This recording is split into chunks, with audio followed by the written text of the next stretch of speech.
This is Michael Woodward, and this is Season 2, Episode 79 of the Jumble Think Podcast. T-minus 10, 9, 8, 7, 6, 5, 4, 3, 2, 1.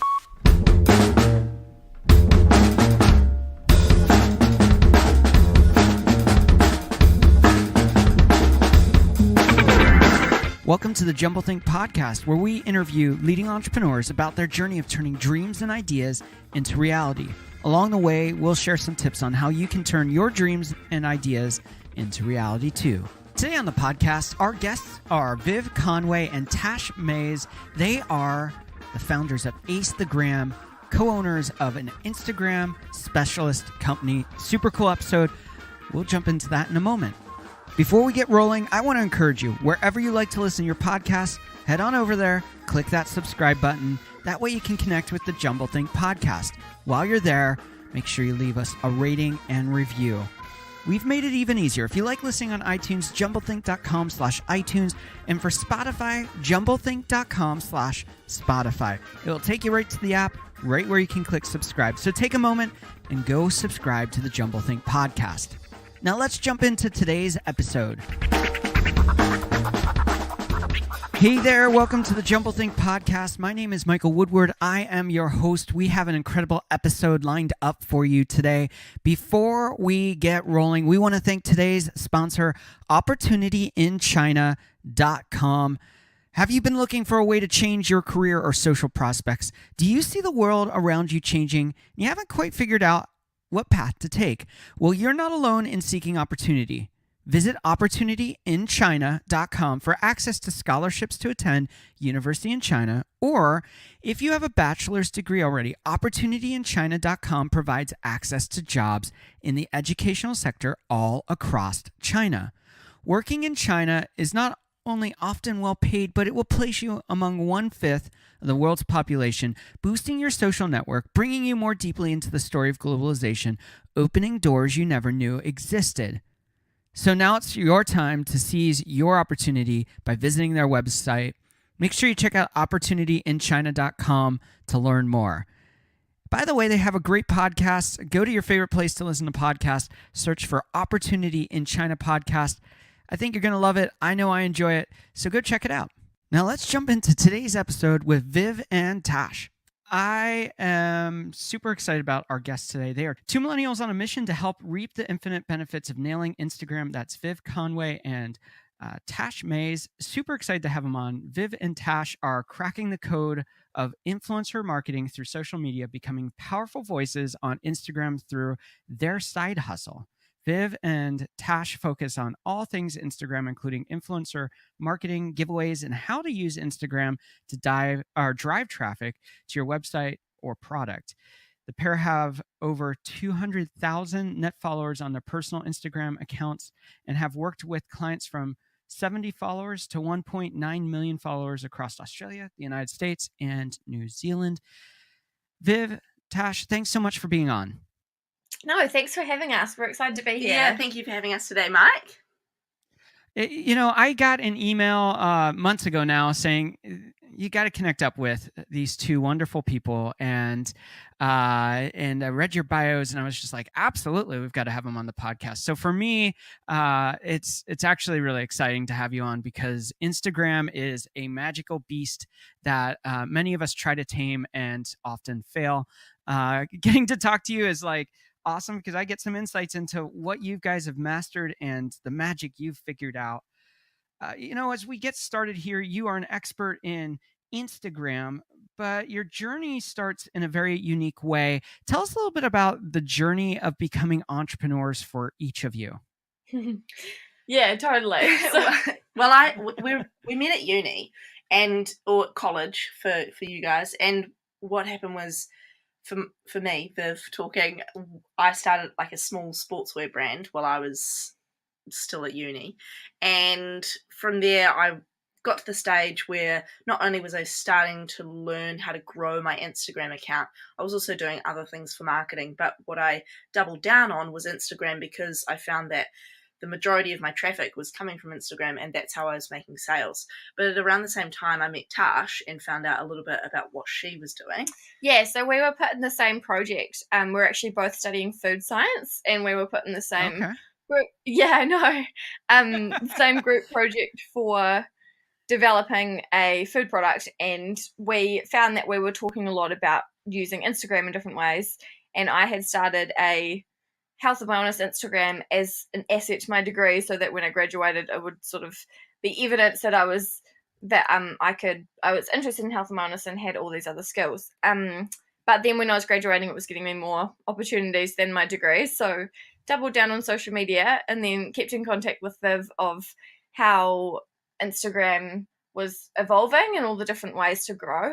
And then we started getting approached by different people asking how we grew, and got our own clients, and then we merged and created Ace the Gram. I love the name of Ace the Gram. I just think it's a really fun name. Some people listening are probably wondering where you're from. You're from New Zealand, right? Yeah, we are. We're from New Zealand. It's 6:30 a.m. right now, and we are from New Zealand. Wow, thank you so much for doing the early hours. You're way more committed than I don't know if I can get up at 6:30. No, I can't. Yeah, but we're used to it now. So many of our clients and so on are from the States, so it's normal now. Now, one of the things that is awesome about your story is that you're creating the lifestyle that you want to live through the passions that you have. One of those things is being able to work remotely and travel. I know that at least one of you is into surfing, and so going and surfing, if I remember from the videos correctly, seems like something that you're really passionate about. Tell us a little bit about that journey of saying, hey, I want to create a lifestyle that reinforces my passions instead of doing the grind and then waiting for vacation one day a year, 1 week a year, and get out of the office and go do what I want. But you're working remotely when you want, you're doing these different things. So tell us about that journey. Well, after post-uni, I actually went and got I'd like to call my real job, but I've got to stop calling it that, because this is still a real job. And I worked in the deer industry, so I was in a factory, and it was cool. It was good if I'd have wanted to continue with food science, but I like what you're saying about lifestyle, because I realized quite quickly that how you choose to live your life is literally that, it's a choice. And so it was sort of gave more motivation to figure out how I could actually create an actual business out of helping people with Tash on their Instagram journeys, and built up clients and so on, because you're right. And even within our business now, we make decisions not only based on how we can serve people the most, but also what it will make our life look like, if that makes sense. So so that we always sort of work backwards. So there's been a lot of decisions that we've made for our business that weren't necessarily the best financial decisions. Like, we could have been making more money by now, but it's more about the type of value that we can give our clients, and the more like the lifestyle that we want to live. So we figure out the vision of where we want our life to look, and then we work backwards to implement that model into the business. And I think that I was really inspired when I lived in LA last year, because I met so many people living just their dream life, and I figured out so many people were just in the randomest niches and just did such things that I never thought possible would be a career. And they absolutely loved their life and their career. And I thought, this is actually possible. You can actually love what you're doing every single day. So that was a huge inspiration and model, I guess, for me, showing me that it was possible, and that it wasn't something that was just a myth. That's very, very cool. And for me, one of the things we ask in the podcast, usually in our last segment, but I want to ask it right now, is for you are thinking about the end, and sometimes you make decisions, you mentioned there, that aren't always financial decisions, but maybe lifestyle decisions about the freedom that you want, or the things that you are passionate about, and living the passionate lifestyle instead of, making compromises in that.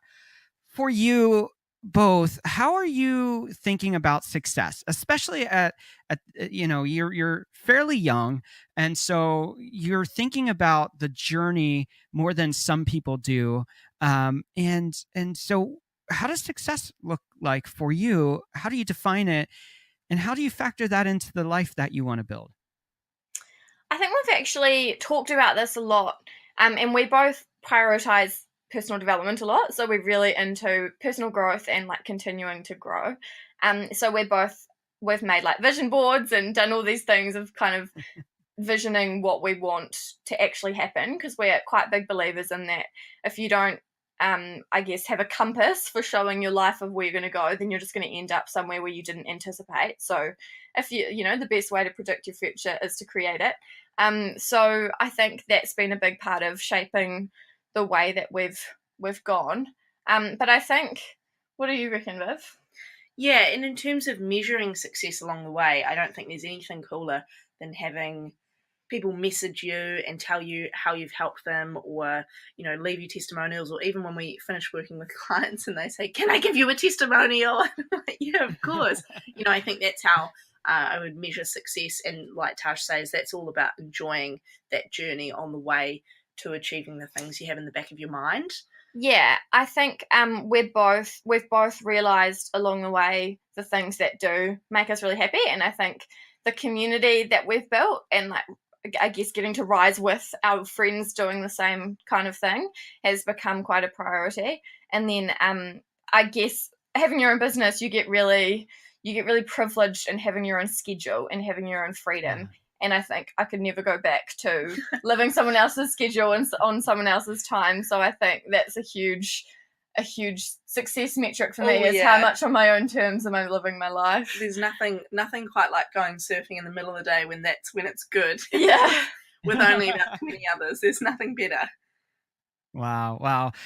Okay, so in the second segment, we always get into the nitty-gritty of the topic that you specialize in, but I want to lay down a foundation of Instagram, why Instagram, and how you guys fell in love with Instagram. So first off, there are so many social channels, so many different ways to reach people through YouTube and Facebook, of course, Instagram, Twitter, LinkedIn, many, many more channels than that. Why Instagram? Well, for me, with the sportswear brand, initially, so imagine a second year uni or college student with like limited funds. Say, I was working at a dishy at the time, as a dishy in a kitchen at the time. But I was spending money on Facebook ads, and yes, they were getting me some sales, but they were also sucking my money, and I didn't really know how to do it properly, to be honest. And I don't know if you've experienced Facebook ads before, but if you don't know how to do it properly, it's almost just like throwing your money down the drain. Whereas on the other hand, Instagram gives you the same opportunity of being shown to someone as someone's best friend, if that makes sense. So if they follow you as a brand and they follow their friends, you've got equal opportunity of being shown to them in their feed. So for me, it just meant not only was this a free channel that only used my time, it also got results. So that's what triggered for me those results, and then being able to pass that on to others. Yeah, and I think my passion for Instagram comes from a slightly different direction. As Viv comes more from the brand side, and I have built more of a, I guess you'd call it an influencer account, because I'm primarily a creative, and Instagram is a visual platform, and I just fell in love with the way of how it can be an online global portfolio. So for Tash, my Instagram account, it just became a way of brands finding me. I got to put my best work out there. I got to share this message like it was a global CV of all of my work. So yeah, these brands that I'd always wanted to be working with would find me, and then they would reach out to me. So I just thought it was the most incredible discoverability tool for creatives and like entrepreneurs. And I just like the simple interface. Like, it's such a powerful platform because you only have one option. You can either like a photo and comment on a photo, and you just have to scroll down your feed, and that's all there is. With LinkedIn and Facebook and everything, there's so many options. So I think that's why Instagram has the highest engagement rate. And pictures speak 1,000 words, so everyone always loves photos over text, and I think that's a huge reason for Instagram's success. Super, super cool. How long have you both been using Instagram? Good question. Probably about 5 years. I guess we've been doing the business side for about 2 years, 1.5 years. But yeah, we've probably been using it personally for about 5. Yeah, and there's some interesting shakeups that have gone on through the last several years with Facebook buying out Instagram, the founders of Instagram now departing the company. And so there's a lot to navigate in Instagram. We're going to get into that in a moment in our second segment. We'll be back with Viv and Tash to go more into Instagram and what they're doing at Ace the Gram. I hope you're enjoying today's episode. We want to take a moment to tell you a little bit more about today's sponsor, Opportunity in China. Take a listen. At the dawn of the 19th century, forward-thinking people moved to the commercial centers of Europe. Moving into the 20th century, America welcomed millions into the land of freedom and opportunity. It is now the 21st century. Many of the successes and fortunes of our generations will be made in China. To learn how you can seize opportunity in China, follow the Opportunity in China podcast. The Opportunity in China podcast is available anywhere podcasts are streamed, or you can visit our website at opportunityinchina.com. Now let's continue the conversation with today's guest, Viv and Tash from Ace the Gram. We are back with Viv and Tash. Okay, so we started talking a little bit about Instagram before we left off. Before we get going into this segment, where can people find and connect with you? Well, not only do we have a podcast, Ace the Gram, on Spotify and iTunes and all the rest of it, we also have a page set up just for your listeners. So if they go to acethegram.com/jumble, we've got a few resources for your audience there, including our list of favourite apps and websites they can use to revolutionize their Instagram account. We've got the opportunity to book a discovery call, and we've also got a self-assessment quiz. So there's a few things there for those that would like to take advantage of those freebies. Very, very cool. And I really encourage you to do it. I love their website. I've checked out what they're doing. They have some cool videos there, and their program looks killer. Can't wait to check that out myself. Typically in our first segment, we ask a couple questions as we wrap up the episode. I wanted to wait until we got into here because I think it lays a foundation a little bit more about your business. The first question is, how do you find purpose in what you do through Instagram, through working with your customers? Ooh, it's a good question. I think coming back to what Viv said before, of when you do see it change someone else's life or business, because I know that it changed. Like, Instagram as a platform has totally changed my life. I've met my best friends, my business partner, basically, my just so many people through the platform, and it's given me opportunities that I could never have dreamed of. And I wanted to share that with I wanted to share what the platform had given me, and the tools for how I've used it with other either creatives or entrepreneurs. So I think when we do get that feedback from our clients and people that do our courses, of the opportunities that they've got from it and how it's changed things for them, I think that gives a lot of purpose to our business.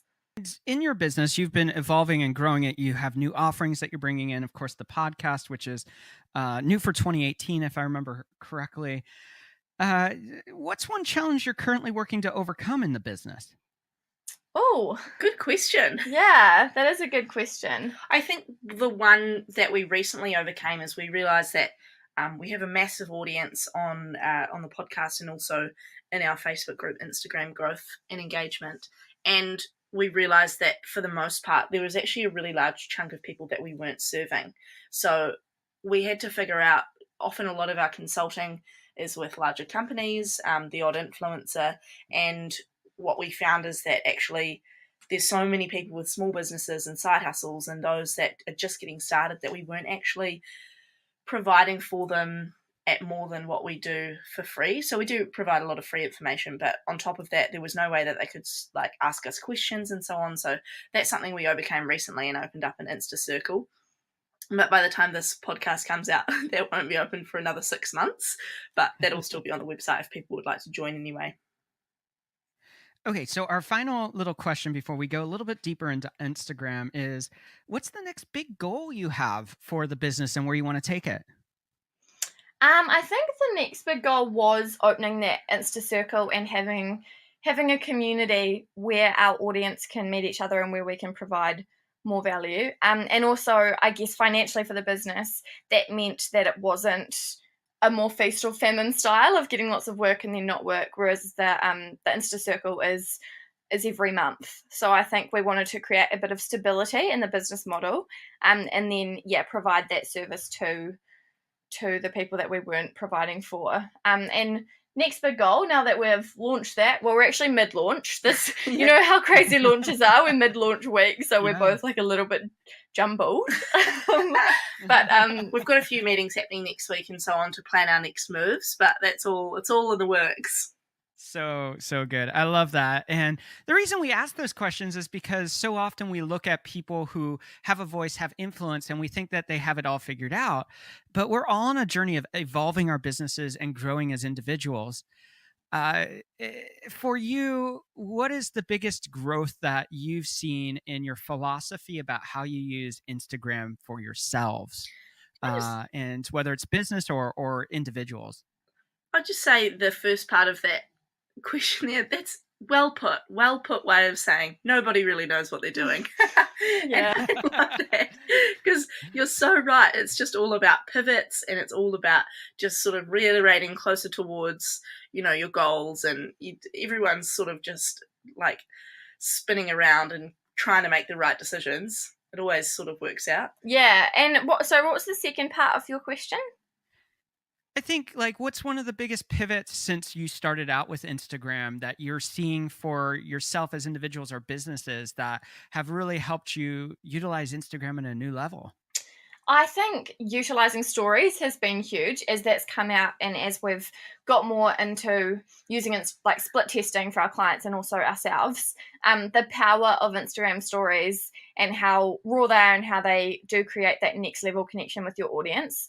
We've recently just worked with a client doing an Instagram story, primarily an Instagram story campaign for their launch of their new product, as opposed to their main feed.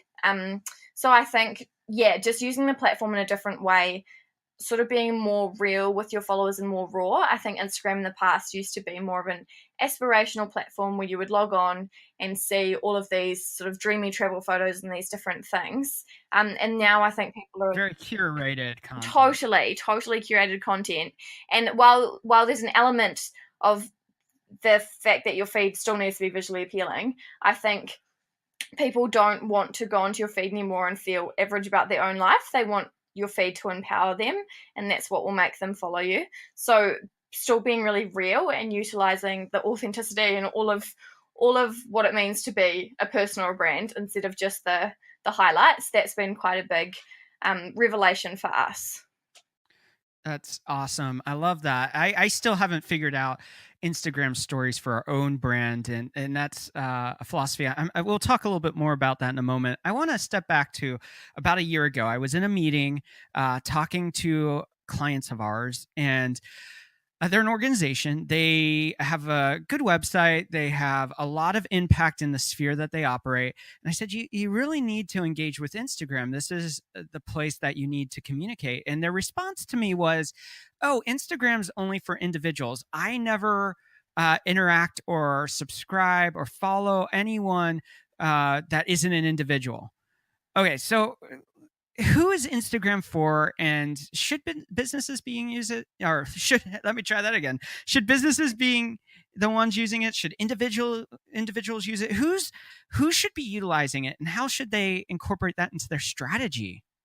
That's such an interesting perspective that people aren't following businesses, because I can't remember the exact stats that came out recently, but there's something crazy like 70 or 80% of people are following brands on Instagram. Yeah. But not only that, it's different for different demographics, right? And so we're seeing like a lot of Gen Z, this younger generation, moving through, and obviously sometimes they pave the way for where the trends will go. So a lot of them are jumping on Instagram, a lot are forgoing Facebook, and what we're seeing is that they are following and interacting with their favorite brands. And not only that, but being in the position that we're in, we get all the inside details from people that are actually killing it on Instagram. Yeah. Who were we talking to yesterday, Tash? And they were doing... Yeah, a lot of businesses we work with, Instagram's the only marketing channel that they use, and they've got an online store or some service, and they're getting so many sales and so much engagement through that. I think what Viv said earlier as well about how like Facebook's pay to play, right? So if you've got a business page, you're shown to about 0.02% of your audience. Whereas Instagram, you're still on a far more level playing field with normal users. So as a brand, as a free channel, that is so powerful.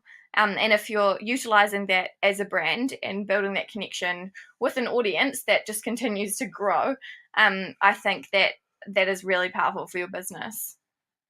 I love that because I disagreed with my client quite a bit, and we never came to a resolution with that. Now they use Instagram, which is good.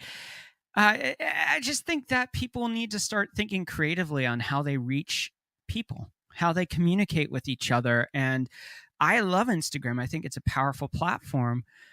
My biggest problem with it is knowing how to utilize it. What's the right strategies for my business, for me as an individual, to get my voice out, to get heard?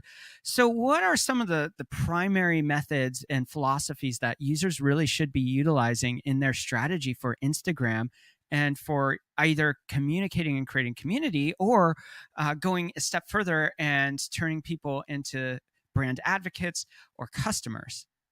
I like that you separate that as well, because that's super important. So the difference between, communicating and creating that community versus actually creating customers and making sales, because it does depend on the type of business, right? So if where Instagram is right now, if I was like a tradesperson, I was like a plumber, yes, I could get on Instagram, but the engagement that I get is possibly, in terms of sales, will be potentially less than someone who's selling like a really Instagrammable, attractive product that's like at a low cost in an online store, because they can buy that anytime, whereas they don't need a plumber all the time.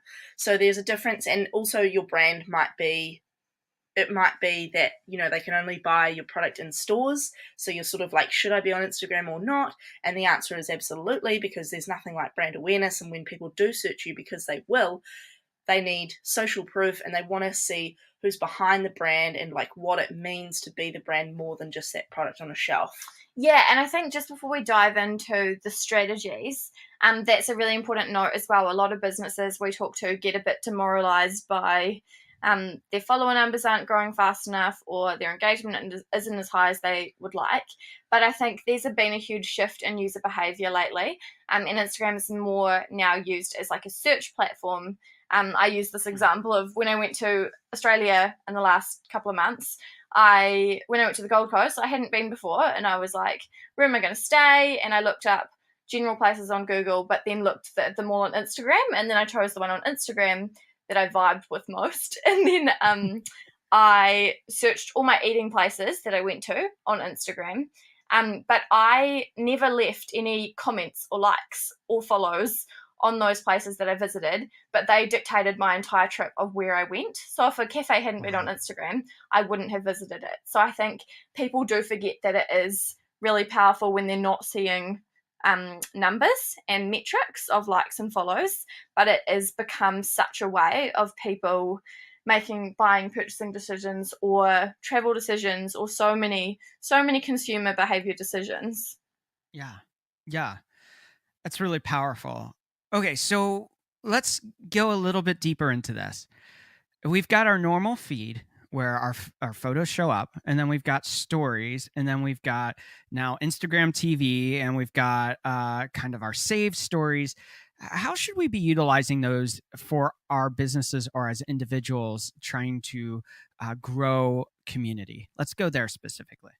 Awesome. So I think, again, it comes back to your intention, right? So if it's about community, then perfect. How can we, for starters, on your main feed, post content that is valuable to that community? So number one, not only ask yourself that, ask the community that. So ask members of your target audience, what photos do you like on Instagram?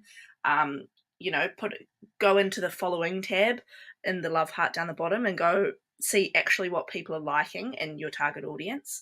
Go and use the app on desktop or Apple, top 9, plug in some competitors or other accounts in your niche's handles or usernames, figure out what photos are getting the top engagement from them. So for your main feed, it's all about value and how you can entertain or provide for that target audience. So that would be the first step there, is figure out how you can provide the best value. Is it in amazing photography? Is it in humor? Is it in informative captions, and so on? Yeah, and I think for stories, the main thing with stories is connection and giving a bit of a realness to the brand. So that's often taking people on behind the scenes things, or having takeovers from influencers or ambassadors, or just giving it a little bit more depth. And we always encourage people to use the features that Instagram have brought out, like the stickers and the gifs and the questions. Like get interactive with your audience and make it normal for them to start like reposting your stories and replying to your stories. And building that extra level of connection with them. And then the last story highlights, so those saved stories. We really recommend having things like FAQs if you're a business, or the key things that you want to be driving traffic to. So say it's like a website and you have your core tabs. It's a bit like that. So it's like another way that you can have the core pillars of your business in front of, smack bang in the middle of your page, exactly what you want your customers to know. And then in terms of IGTV, as you mentioned, that's a relatively new feature that we're seeing. And like Tash mentioned, it's always good to jump on a bandwagon first when Instagram brings something out. But with that being said, we're seeing the uptake being quite slow. And even though I say that, we saw the uptake of stories to be quite slow, so it's not over yet. But the thing with IGTV is it does require a lot more of your time. So as, if it's a side hustle, if it's a business, even if you're building a personal brand, everything takes effort, right? And it all takes your time. So if you can only do the feed and stories well, then just do that, because if you can do a good job, you'll still see some amazing results. But if you have something where, again, your intention is around and you've spoken to your target audience that they do want to see longer form content on IGTV, then consider whether or not you have the resources to create that content. And if you do, then absolutely go for it, because it could be the thing that separates you from other competitors and so on. Love that. Love that. Okay, so you mentioned something really good there, and I think we need to go a little bit further in that. And that's the question of engagement. You talked about quizzes. You talked about you get different things. I saw a friend of mine who was doing something, and he goes, is this going to fail? Is this going to succeed? Yes or no? And people answered it, and then he could answer back after he did what he was doing. Okay, so if you are on Instagram right now and you're posting pictures to your feed, you've kind of messed around with stories, but you still haven't figured out the magic sauce of getting people to really start engaging, whether it's commenting, whether it's quizzes on the stories or whatnot.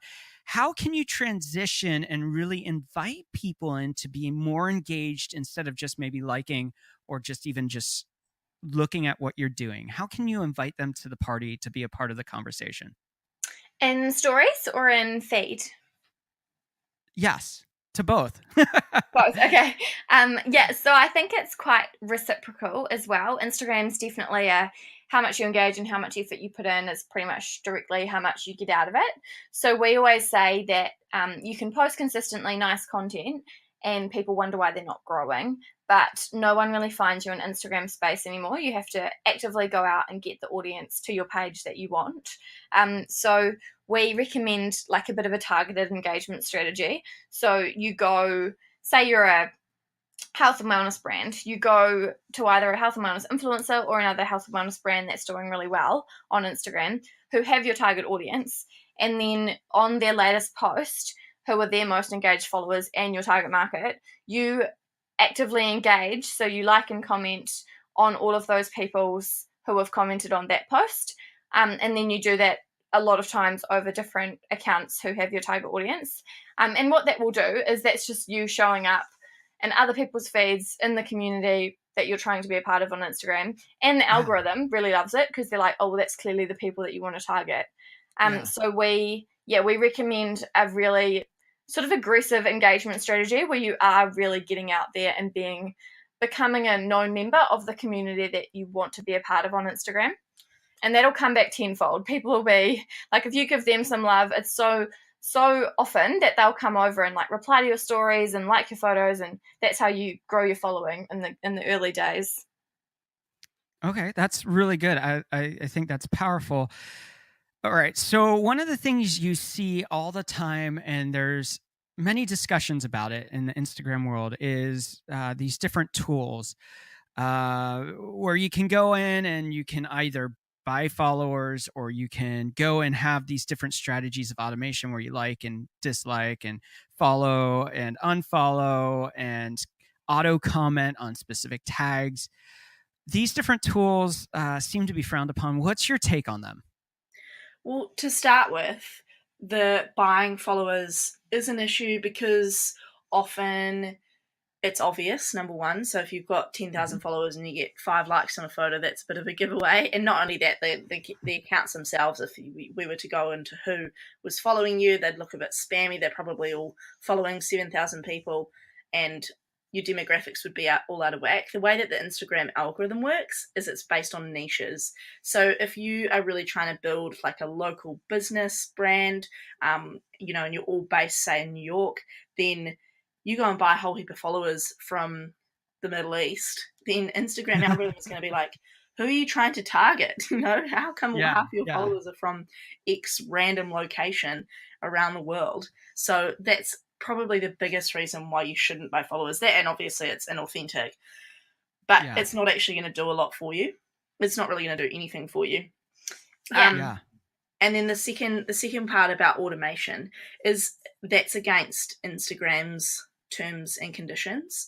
But for some, if they're super busy, it's completely up to the person. Although there's like a lot of risk involved with that. A lot of the time, automatic comments can be really taken out of context, because if you're saying, "Oh, love this photo," and then someone's talking about a really sensitive subject, then that's not really going to come back great on you.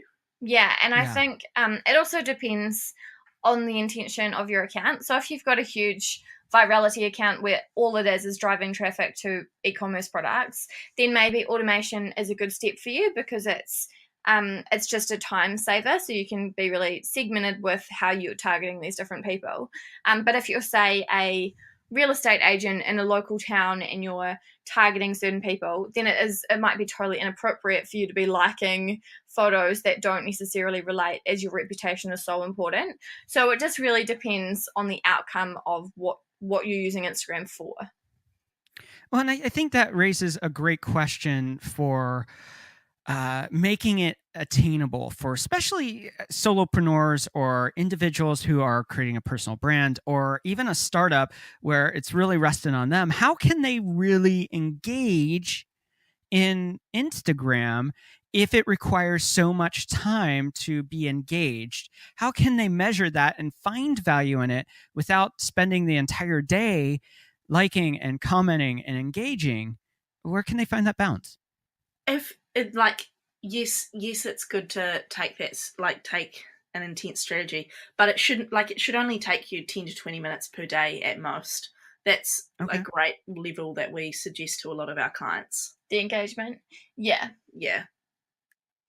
And I think a good example of a entrepreneur type account is Gary V, and I know that he prides himself on personally replying to a lot of comments. And I think that if you sort of take that model of being so that you're always replying to things and being an active member, but you don't necessarily have to have it as your sole focus of the day, just sort of weave it into the fabric of how you live your day. So stories shouldn't be this big obstacle in your mind if you're like, oh my God, I've got to create a story. What should I create? And like plan a whole strategy around it. It's literally just like lifting up your phone if you're in a meeting or something and saying, just going into this meeting, meeting this person, whatever. So it's more just making it a more organic behavior in your day, as opposed to making it, it's like learning to drive, right? When you learn to drive, everything's complicated and everything seems really time consuming and intense. But the more that you weave it into, your learning, then the easier that it becomes.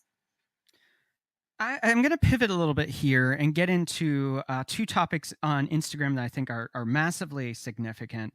The first topic is, when should you stay as a personal brand and when should you start creating a secondary brand? I mean, there's a lot of people out there who are starting podcasts that are also starting small businesses. Maybe it's a clothing store. Maybe I have a friend that's starting a homestead farm where they're just doing a small little micro farm. When should they move from it being their story to being a brand story? And how should they manage the complexities of multiple accounts at that point? That's a really good question. Yeah, very good question. And I think, again, it's so repetitive, but it does come back to your intention. So we've seen businesses do amazingly where the founder is the face of the business, even as it grows. Yeah. But then I like what you say, that's not for everybody. And how do you decide when that's a good idea to stop and whatnot? So it completely depends on where you want to be. You know, if you want to sell the business later on, I think it's, you know, just how the same way in that you put systems into your business, maybe that's when you decide not to be the face of the business. By all means, show behind the scenes and so on, but it doesn't necessarily mean you have to be the face. And in doing so, that would be a situation where I definitely set up a separate account. Yeah, and I think when your audiences start to split, that's a really good indication. So I know that when I had Tastefully Tash, that's a health and wellness account, but I also have like a personal account, which is more for travel, and it's also an outlet that if I want to post something random, I can, because it's just a personal account. And I think that gives a lot of flexibility to say someone running a online, like a different account to their own personal account is sometimes they're like, but I want to post my brother's wedding, and it's like, well, you can if you have a personal account as well. So I think it's we're really big on niching for accounts, so staying really consistent in providing content that a certain audience will be interested in. And when that starts to divert into different things, that's often a good indication that you should have split accounts. So I have like an art account, and a health and wellness account, and a personal account, because I have 3 separate audiences for those accounts. Like when I was posting art on my health and wellness account, I noticed that there was a split in audiences, and the algorithm was getting a bit confused of should they show me to art people or should they show me back to health and wellness people. I took that art audience and created the new one, and now the algorithm is really clear on who I'm trying to target. Okay, so the next kind of topic that I think is significant comes off of that. We live in a society, and it's much more broader than Instagram, but it's specifically Instagram because so much of this is prevalent in our Instagram accounts. We curate our content and our persona, and we lack authenticity. I see it over and over and over again on Instagram, where you're like, I get to meet that person, and they're not who I thought they were based on what they presented to the world. So in Instagram, what is our responsibility as creators to really bring authenticity versus persona or super curated content in which we don't become real and authentic in the story we're telling? Yeah, 100%. And that's such a good question. I know that I've really struggled with that because Tastefully Tash started off a health and wellness platform, but it is also like I come from a photography and art background. So it's really my portfolio, like it's my finished portfolio. So I had a struggle with that as all of the photos were so curated and beautiful. I was like, how can I get across that I'm not trying to portray this as my everyday life? So I think utilizing captions is a great way to do that. If you still want those really curated, visually impactful photos, you can say, the backstory behind the photo and like the reality of what's happening. Like often in the caption, I'll be like, just reminders that it's not a representation of real life. It's more my creative portfolio. And it's using stories. So stories is my actual reality, and that's when I take people behind the scenes of like what my life's actually like. And I think that is a really important message for brands as well as personal brands or people that are having that super curated feed. But in saying that, that's more because my account is that style, and if you are a personal account purely to display your personality, then just having content that is a little bit more raw and so like authentic in the way of not trying to be a more polished version of who you are. It's like being real with the ups and the downs and sort of sharing that entire journey. Right. Absolutely. Okay, so you are both millennials, and there's, at least in the States, a perception of millennials always on their phone, not connected in community, and some people see them as lazy. What would you say? I always like to ask when we have millennials on, what would you say to those people about your generation that you would want them to know? I think I think if us personally, if we were lazy, we wouldn't be able to pay our rent. So Yeah. that's the starting point. yeah, and no, it's a good question because it is such a common question for millennials. But I just think priorities are so different. I think a lot of millennials grew up watching their parents work 9 to 5s or certain jobs where it was all about, like, the only benefit really was financial, and they would watch their parents work so hard and be so exhausted and not get like not get so much value or enjoy the process of the job.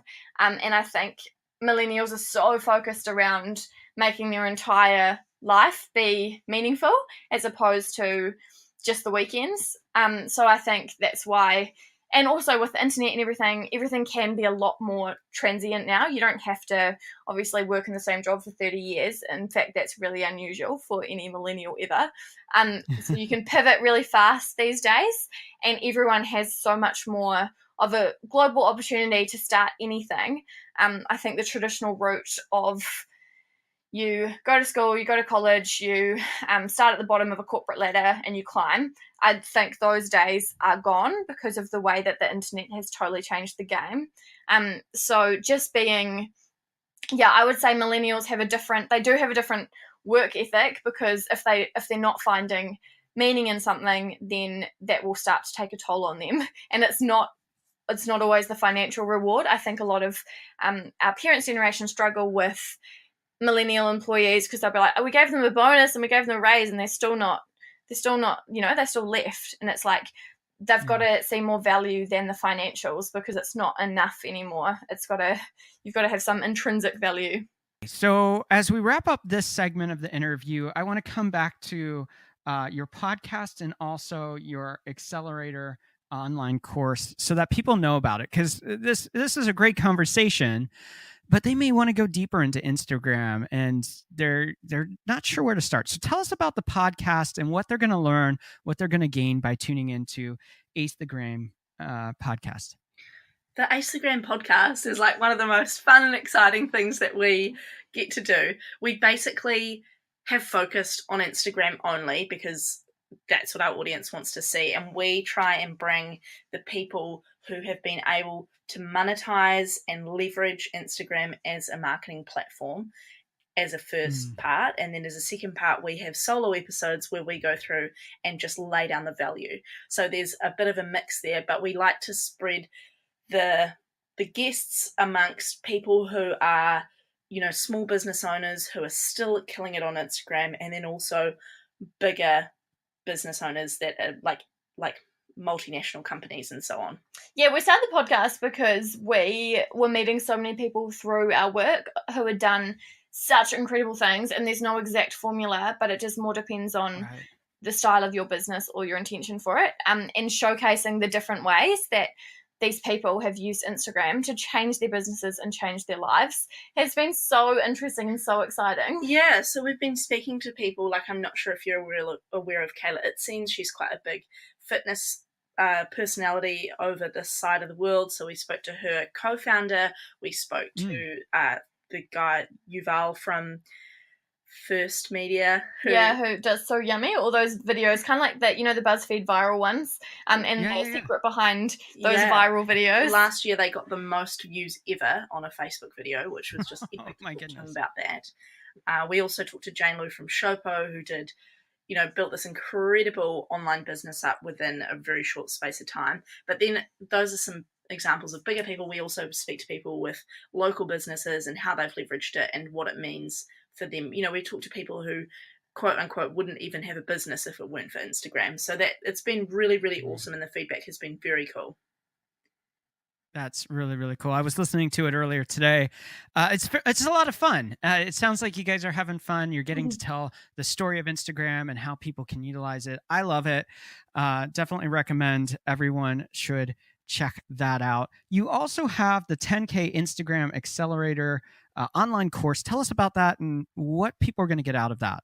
Yeah, we're actually in the midst of updating that right now. So we've going to update that, make that about 4 times longer, so it's going to be epic, and we're also going to relaunch that at a higher price. So it's essentially everything, all the strategies that people can use that we've personally used on our own and clients' accounts, and there's like a selection of growth strategies and things you should be doing to get you to that 10k point. And we're talking, like getting that swipe up function, starting to get paid for collabs, and just really being able to be serious about Instagram, double down and get the results. Yeah, I think Viv mentioned that the price is going up because since I think when this episode comes out, it'll still be at its previous price, which if you get it at, then you get the free upgrade to the new course, which is 4 times the amount of content.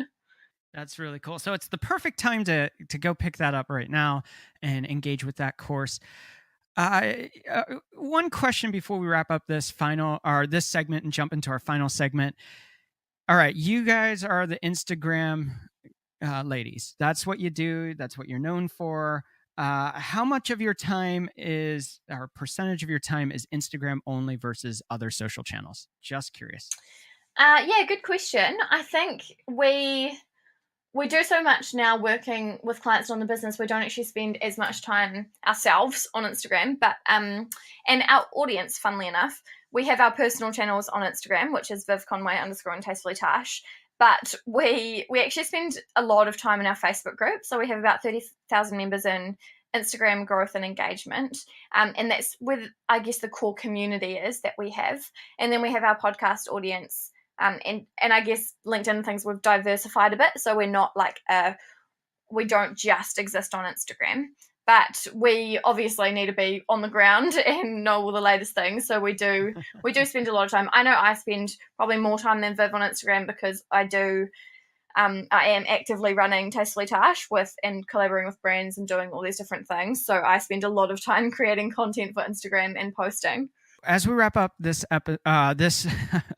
segment, remind people how they can find and connect with you. Absolutely. So we've spoken about the Ace the Gram podcast, but the other place people can get in touch is at acethegram.com/jumble. You'll be taken to a landing page on our website that's related to this podcast. We've got heaps of freebies there for you guys. And then, of course, you can click over to the rest of the website and check out things like that accelerator course. We'll be back with Viv and Tash for our rapid fire questions.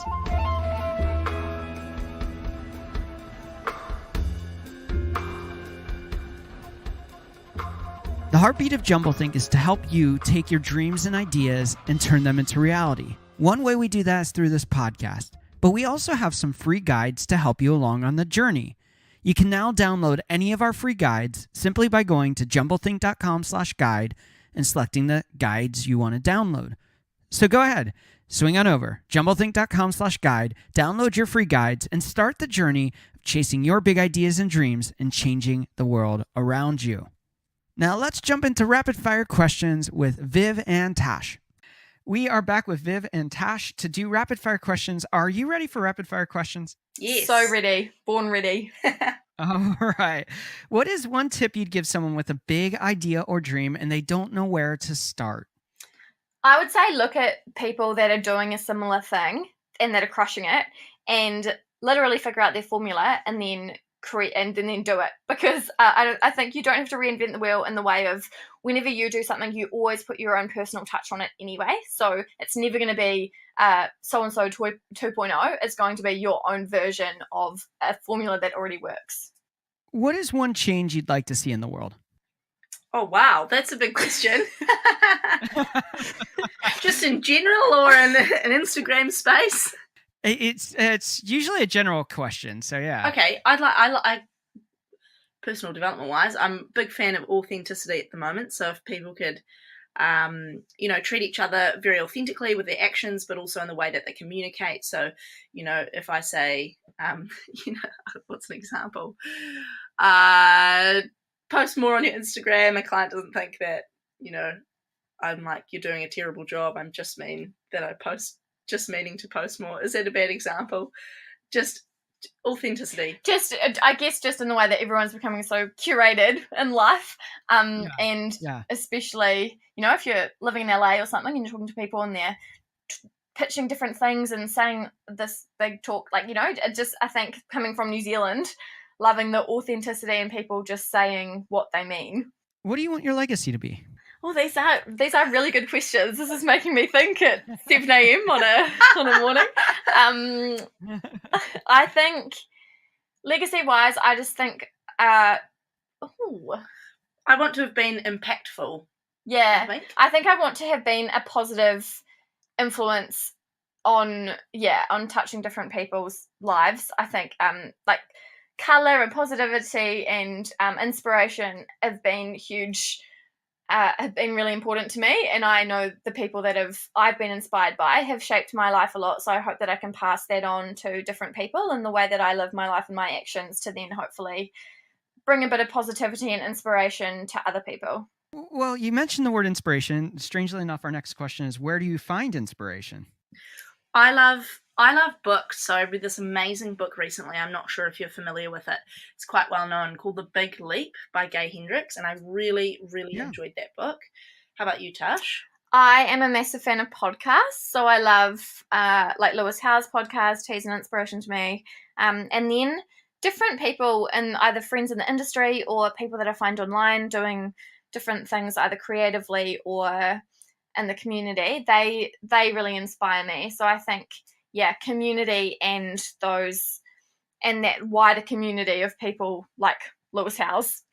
What is one book that you think every dreamer or entrepreneur should read, and why? I think everyone's gateway to personal development is, I know mine was Awaken the Giant Within, the book by Tony Robbins. So I think if you haven't read that, then it's always a great place to start. And mine would, other than The Big Leap, I quite enjoyed recently You Were Born Rich. I think that explains, the law of attraction in quite a scientific way, which I enjoyed, and I got a lot from that book as well. What is one trend you are currently excited about? Ooh, there's quite a few trends that I'm excited about. Yeah. I think. Well, people using Instagram is quite good for our business. So that's I think the boom in Instagram and social media that can just continue to rise, that trend. I would say probably the way that the trend of how everyone's realizing that there is like an equal playing field in life with the internet, and how you can create something and live your own life on your own terms because of the opportunities that we now have access to. What is one habit you find helpful in your life as an entrepreneur? Bullet journaling. I'm really passionate about this. Do you know bullet journaling? No. Oh, really passionate about it. Wait, hold on. We've got 15 minutes for Tash to talk about bullet journaling now. I'll make it short. Bullet journaling I was introduced to, and it's kind of like a productivity funnel journal. It's just like a journal full of dots, and there's different templates that you can just use, the ones that you like. So there's like habit trackers, so you can track different things. You kind of use it like you map out your year, and then each month you map out your month, and then you map out your week. And the night before you do things, you just write the key things that you need to get done the next day. So as an entrepreneur, often things are a bit hectic and no exact schedule. So it's really great at keeping the long vision clear of your key goals, but then breaking them down daily into like little tasks that you need to do. And it's really creative and fun. You get to create your own layouts. Yeah, I think my most important habit would actually be exercise, if that counts, because if I don't do it, I can like sit at the computer for so long. My brain is so foggy. Like it'll take me, 8 hours to do something that should have only taken 3. That's probably my most helpful habit. I suppose it stretches over the rest of your life as well. Yeah, I agree with that too. How do you start and finish your day? Normally I go to the gym in the morning. Yeah, gym, or we have this little mountain, which is, I wouldn't call it a mountain, it's more a hill. And I either go up that or go to the gym with Viv. So we always start it with exercise, unless we have like an early morning work thing. Oh, and finish. Finish. I always write in my bullet journal, so I write the key things that I need to get done the next day. To be honest, I'm so erratic. I don't know what I do at the end of the day. I'm just trying to think. Sometimes I'll be watching Netflix, and other times I'll be still working, so I don't know. Good question. I'll have to find out myself. If you weren't doing what you're doing today, what do you think you'd be doing? I would probably still be working in the food industry. I think I would probably be living an average existence, to be honest, because I wouldn't be just absolutely loving life, and I just feel like I'm living at the moment. So, although I do feel like Viv is, the lemonade stand kid. I am definitely not your classic entrepreneur, but Viv has always come up with random ideas, so you would be doing something so random. I always had things on the side anyway, so yeah, kind of inevitable. Whereas I think I would be doing something still creative. I think I'd be doing, like, when I was at high school, I'd make money by painting canvases and selling them. So I think I'd be working in like a creative agency or doing that kind of thing. Okay, our final rapid fire question is, what is one dream you're still wanting to fulfill in your own life?